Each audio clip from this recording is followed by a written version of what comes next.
Hello all. My name is Parth and welcome back to my YouTube channel. And in the today's video, we'll discuss about convolutional neural networks. Okay. So in deep learning, it's a type of neural network architecture. Okay, which is mainly used for image-based tasks. Okay, the when a dataset is comprised of images, or for that matter any sort of visual data over there, you use convolution neural network. Okay, I assume that if you have clicked on this video, you might already know about ANNs, right? Basic neural network architecture, which we study in the beginning, that is artificial neural network, that is AN. It's basically fully connected networks where you have input layers, you pass input to the input layers, and then you have hidden layers over here. So you connect all these nodes, okay, something like this, and you can have many hidden layers in between, and then you have an output layer, okay, which gives you the output. This is what is called as the artificial neural network, and it is mainly used for predicting numerical data. It is used for rather than numerical, I can say tabular data. So if you have tabular data, if you are working with tabular sort of data, you can use ANNs, okay, for that matter. But when you have image data in the sense when you have pixels in your data, right? Images are consisted of pixels. So when you have this pixels in your data set, then you might not use ANN for that. You can use ANN, but it might not give you the best results or accurate results over there. And for that, you use CNN, convolution neural networks. In ANN, what you do is you do something that is dot product, right? ANN performs this operation of dot product. So you multiply the matrix over their weights, and you multiply the weights with the input, something like this, and then you add the bias term, and then you pass through the activation function, and then you produce the output. You have multiple hidden layers in between, and this is what is going on. The main idea behind this is dot product. Uh, and this might not suit for the pixel dataset, right? The dataset which is comprised of pixels. Instead, you do another operation rather than dot product. You do an operation called as convolution operation. Okay, so for this is what CNN does. It basically performs the convolution operations rather than dot product. Okay, so let's discuss why we will not use ANN. So why not ANN? Okay, the first and the foremost reason is high computation cost. Okay, high computation cost. So you have many pixels. Okay, let's if you consider the MNIST dataset. Okay, I think you know what is MNIST dataset, right? Where each image is 28 by 28 pixels. So here are 28 pixels, and similarly goes for here 28 by 28 pixels, right? You have all these pixels in an image, right? A particular digit is written in between, right? A particular digit is written in between, something like this. So here, and you have a lot of images like this. Okay, I don't remember the exact size, but yeah, like this. So in total you have 784 pixels in one image, right? Can you imagine 784 pixels in one image, right? So, and like this, you have thousands of images, right? 10,000 or more than that. And processing all these images and then training your model on these images will uh, cost more when you use ANN. Okay.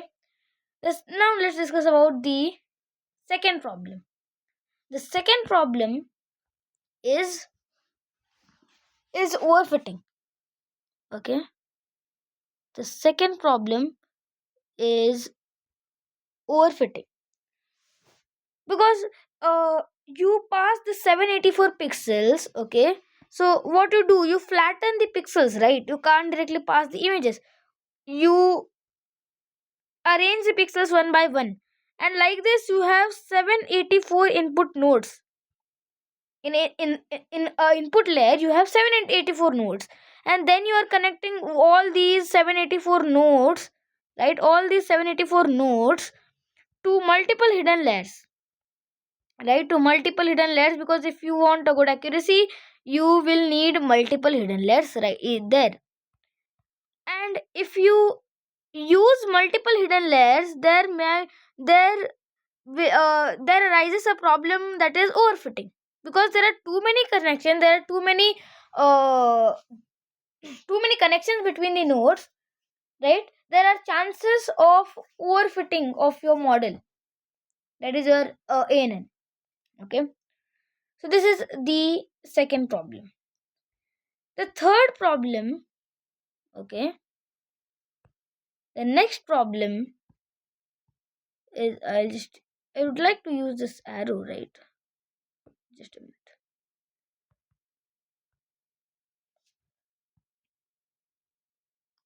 So next problem is, I will just zoom. The next problem is loss of important information. Okay, loss of, okay, just a minute. Okay.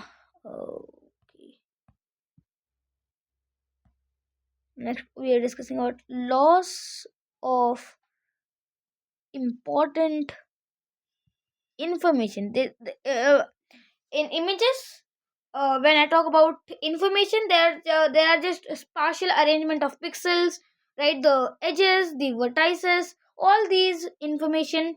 When we talk in the context of images, all these are information. So spatial arrangement of pixels and all, you can lose important information there. Why? Because when we use ANN, the pixels, just now I explained, right? The pixels will be passed as a 1D, in 1D, in one dimension, when we use ANN, right? So each pixel will be passed at once, something like this. And when you do that, you just like you convert a 2D image in one dimension. Here you lost some information, right? When we use the ANN architecture. So these were the three major problems. Okay, these were three major problems: high computation cost, and then overfitting, the problem of overfitting, and the third is loss of information, important information, when we use artificial neural networks. So now, before understanding how CNN solves this problem, we will just try to understand basics of images. Okay, so what all things are there when you consider image? Okay,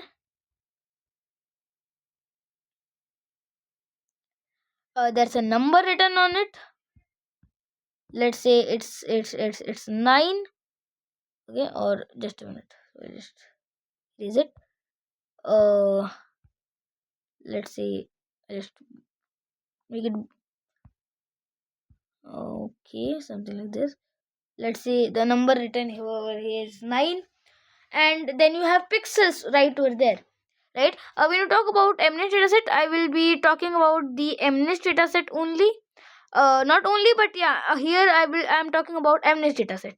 So when you talk about MNIST dataset, it's all in black and white. Okay, it's all in black and white. So the digits are written in black, and the background is in white. Okay, so this is the images which are there is the channel of these images is two, right? So it is a two channel image where you have only two channels. One is the like black and white, you have only two channels. Okay. So it is a grayscale image where you have numbers ranging from 0 to 255, and then you normalize it and you bring the values of pixel of ranging from 0 to 1. Okay, and then you have RGB. So this is a grayscale image, black and white image. Not I cannot say a grayscale image, but yeah, that is black and white image. Okay, and then you have RGB images where you have three channels, right? The name itself, right? Red, green, and blue. There are three channels. So if there are three channels, it will look something like this. Uh, so the red, and then the green, and then the blue one, right? So basically there are three channels: red, green, and blue, and this is how an RGB image looks like. Okay, now we'll discuss about the main operation that is going on in a convolutional neural network. So this was all about I have to all what I have to talk about images. Now we'll talk about the convolution operation that is going on, right, in CNNs. Okay, so convolution operation. Okay, so convolution operation. Uh, when you talk about this convolution operation, basically what you do is here you take an image. Okay, let's suppose this is an image. This the symbol that I'm showing is basically the convolution operator. Okay, so this is the convolution operator, and then I apply a filter on that image of, let's say, 3 by 3 resolution. I apply a filter, or sometimes called as kernel. So this is called as filter, or you can also say it as kernel. Okay, and then you get an output, and this is how convolution operation works. And how this filter is applied depends on the stride. There is a concept of stride over here. Okay, so I'll explain it in the later part of the video, but understand what's happening on over here. Let's say uh, so this is our image where you have zeros. Here you have all zero. Okay, so all white part over here, and then you have 255 right over here. So here also 255. Okay, here 255, here 255. Okay, and all of the other part over here, downside part, is all 255. Okay, so basically you can understand is that this is white part, this as a whole is white part over here. Okay, and this is black part, this right over here is all black part.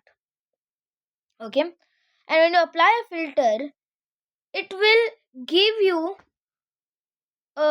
and this is it will give you, it will give when you apply a filter, specific filters, there are many filters. Let's say if I apply the filter that is -1, -1 -1 -1, and the middle part is 0 0 0 0 -1 again. So this is basically -1 -1 -1. This is basically a horizontal edge filter. If you use this filter, you will be able to perform horizontal edge detection. So you will get an image something like this. Sorry, I was wrong. This is not the filter. This is the filter. Okay, this is the filter. So here all -1 -1 -1. Here all 0 0 0 -1 -1, and here also -1. Right. So this is a filter, and when you apply this filter on the specific image, you will be able to get an image which identifies horizontal edges.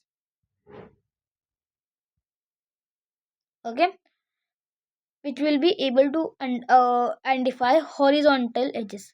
So I'll just write over here that it is able to understand horizontal edges. Now, how this whole perform works? I already said you there is something called a stride over here, so I'll explain you now. Okay, it was just a essence of it, how it works. Okay, now I will explain you how it works. Let's say I have an image of 6 by 6 resolution. Okay, so 1 2 3 1 2 3 4 2 3 4 5 and 6 over here. Okay, so 6 1 2 3 4 5. So I'll just oops oops oops oops oops 1 2 3 1 2 3 4 5 and 6, and 1 2 3 4 5 6. So this is a 6 by 6 image, you can see over right here. Okay, so when you apply a filter, okay, of 3 by 3, so it's a 3 by 3 filter. Here it's 3, and here it's 3, so 3 by 3 filter. Now it will go through all of your image. So first it will take this part of image because it's 3 by 3, and then it will go here 3 by 3, sliding over 1 pixel. It moves by 1 pixel, right? So then, okay, so I'll just apply like I will just use a, so then now it will go here, and then after the at the third time it will go here. Okay, it will move, so it will move by 1 pixel. And how this is decided, how the movement of the filter over the image is decided, that so that the whole image will be captured and no pixel will be left. This actually is decided by stride. So if you set stride equal to 1, it will move by 1 pixel, so it provides the movement for the filter. You can imagine like that. If you set stride equals to 2, let's say you will not set 1, but let's say if you set stride equals to 2, now what happens is, uh, yeah, so first it takes 3 pixels, and after the second iteration, it will not overlap, but it will move by 2 pixels. So 1 2, and now it will be this, it will now be here. Okay, and now again 1 2. Now since the filter is of 3 by 3, but the part of image that is left over here when we move is only this much, right? Only this much part is left, so it will ignore this. It will move downside. So you can see some of the information is lost, right? Some of the information which was there in the image is lost. Precisely this part of the image is lost because the stride was too big for the image to move, right? So filter is of 3 by 3. You take a stride of 2 and it moves by 2 pixel, but the size that remains is 2 by 3. But your but your filter is 3 by 3. So it will not take that part. It will directly move. It will exclude this and it will directly move to 1 2. It will leave 2 pixels and it will directly move here. Okay, it will not take this part. This part of the image is excluded, if you see. Not this part precisely, because this is the some part of the image was captured in the previous iteration. So this part of the image is not included, right? Because what is left is only uh, 3 by 2 and your 2 by 3 and your filter is 3 by 3, right? So your size of the stride depends. Okay, if it's too big, some of the information in the image would be lost, might be lost. Okay, so generally we prefer stride equals 1, because the convolution operation always we always perform convolution operation using the overlap, right? So whenever you do convolution operation, you always make sure that it always overlaps. Okay, so when you set previously when we set stride equals 1, over here stride equals 1, it was overlapping, right? First it was taking this part, and now then it was overlapping in this pixel, it was overlapping, and then it was taking this part again, overlapping was there, right? And then whole part of the image was captured properly, and the filter was applied properly, right? So how you choose stride also matters. Okay, and one more thing, note that the values of the filters are not decided.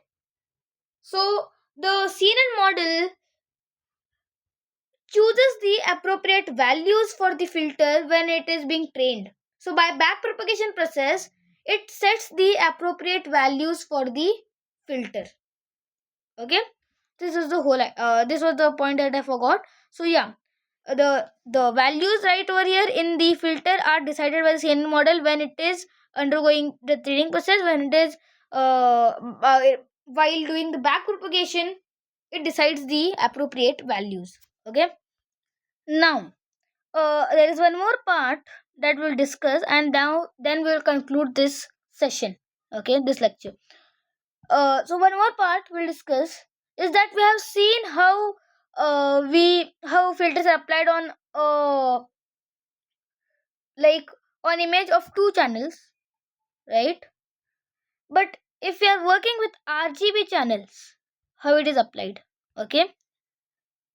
First we'll understand what actually happens in the conversion. Like I have already told you, but I will show it mathematically. So if you have image of 3 by 3, if you have 3 by 3 image ABC D E F G H I, so it is a 3 by 3 image. You apply the convolution operation. You apply a kernel which is of 2 by 2 resolution, so WX and Y and Z. And now what to do is, what will be the output? By the way, the output which we get after applying the filter is called feature map. So you call it something as feature map. Okay, so what will you get?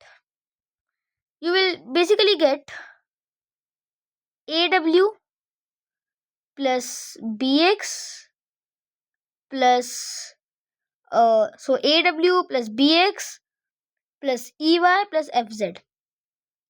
Okay, I hope you are understanding. So first this part of the image will be taken. Okay, uh, so it will be AW plus BX plus DY plus DY plus EZ, and similarly goes, right? Then this part of the image will be taken if the stride is 1. Okay, I'm talking about stride equals 1. So if its stride equals 1, this is the first value of the matrix. The second value will be bw plus cx plus ey plus fz, right? ey plus fz, and then this part will be taken and then this part consecutively. Okay, like one after the other. So it will be dw plus ex plus f, sorry, not f, plus gy plus hz, and so this, okay, and then the fourth value will be ew fx, ew plus fx plus yh plus zi, plus yh plus zi, okay, and this will be your whole matrix. Okay, so yeah, this is how convolution operation works. So you multiply this with this and then you add the values, then you when then you pass through one pixel. Okay, you move by one pixel to the right side, then you multiply this matrix with this and then you add the values, right? This is what is going on in the convolution process. Now, which I told earlier, let's discuss the last topic, that is working with RGB channels. Okay, so when you work with RGB channels, we have three: R, G, and B, right? R, G, and here it's B, red, green, and blue channels. So if you have so if you have uh three channels, your filter also consists of three channels, and then you will get two sorry when you're so when you have an image of three channels, so this is your image, you apply a feature map, you do the convolution process and you apply the feature map, okay, of three channels, two, right? 1 2 3, you apply a feature map which has three channels, and then you get the output as a 4 by 4 image, right? I hope you're understanding what's going on, right? 1 2 3 4, 1 2 3, and this is fourth, right? So I hope you're understanding, right? You apply your filter to the RGB image and then you get this. If it's in this case, the image would be 6 is to 6, 6 by 6 by 3, that is 3 channels. The filter is 3 is to 3 is to 3, 3 by 3 by 3 into 3 into 3, and the resolution of the feature map is 4 by 4. Now, if you apply two filters to the same image, okay, if I take an RGB image and if I apply two filters to it, okay, simultaneously. So if I apply two filters, you can apply multiple filters to the same image at the same time, right? So if I apply two filters, okay, let's say in our case, let's say one is of horizontal edge, okay, horizontal edge, and one is of vertical edge. So you will get, what you will get is you will get two feature maps because you applied two filters. The reason is obvious, you applied two filters, so you will get two feature maps, right? You will get two feature maps. Okay, I'm not mentioning the size, but yeah, you will get two feature maps, and then they will be arranged like this. Okay, so they will have two channels, you can see. So we can write from here, we can conclude how many, the number of kernels will be equal to number of feature maps. So the number of kernels you apply, that many number of feature map you get. So number of kernels is equal to your number of feature map. So yeah, I think that's all for the lecture, guys. We'll meet in the next video. Okay, I hope all the concepts are clear. This was the first lecture on CNN, and we'll meet again tomorrow. Till then, keep learning. Bye.